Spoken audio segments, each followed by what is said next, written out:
अंजलि अवस्थी के आने वाले एपिसोड में कहानी एक बेहद खतरनाक और चौंकाने वाले मोड़ पर पहुंच चुकी है।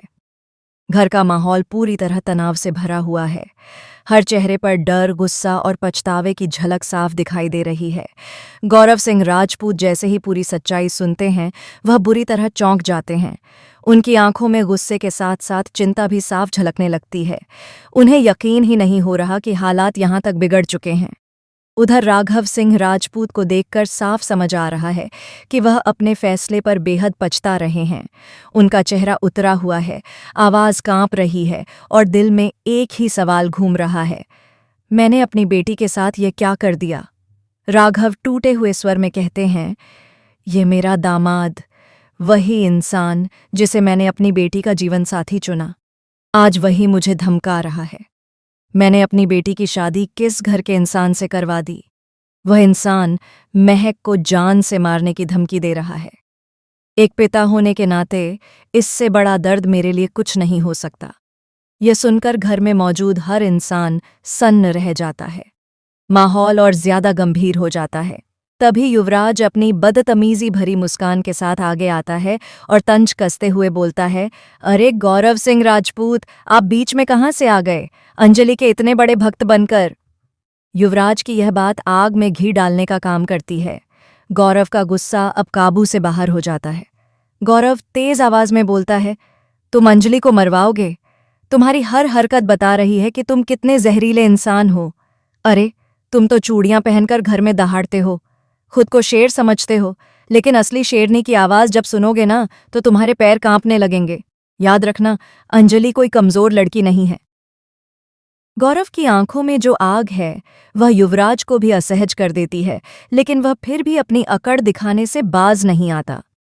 उधर बनारस में कहानी एक अलग ही मोड़ ले रही है। घाट की सीढ़ियों पर खड़ी आरती दूर से वेद और दूसरी आरती को साथ देखकर अंदर ही अंदर टूट रही है।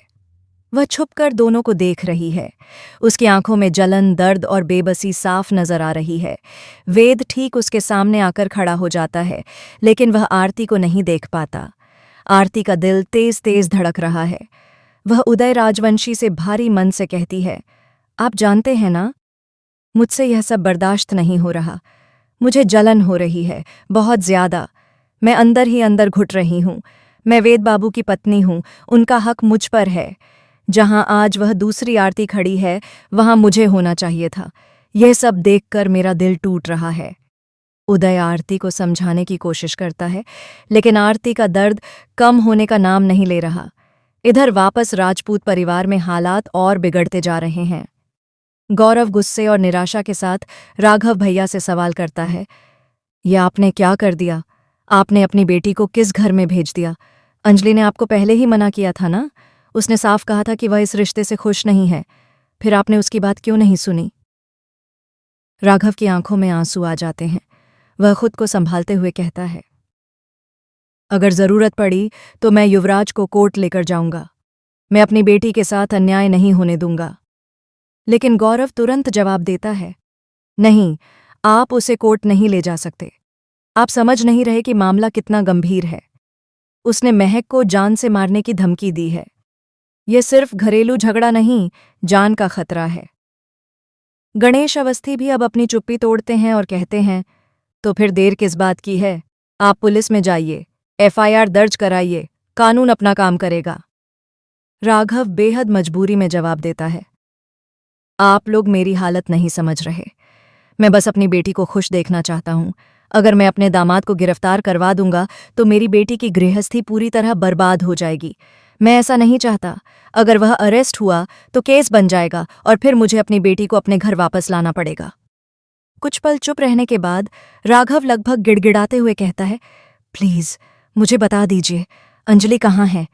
तभी गौरव एक और चौंकाने वाला प्रस्ताव रखता है। वह कहता है, अगर बुरा न माने तो मेरा एक प्रस्ताव है। हम अंजलि को उस घर की बहू बनाना चाहते हैं, अभय से उसकी शादी करवाकर। अभय उसे इज्जत देगा, सुरक्षा देगा और खुश रखेगा।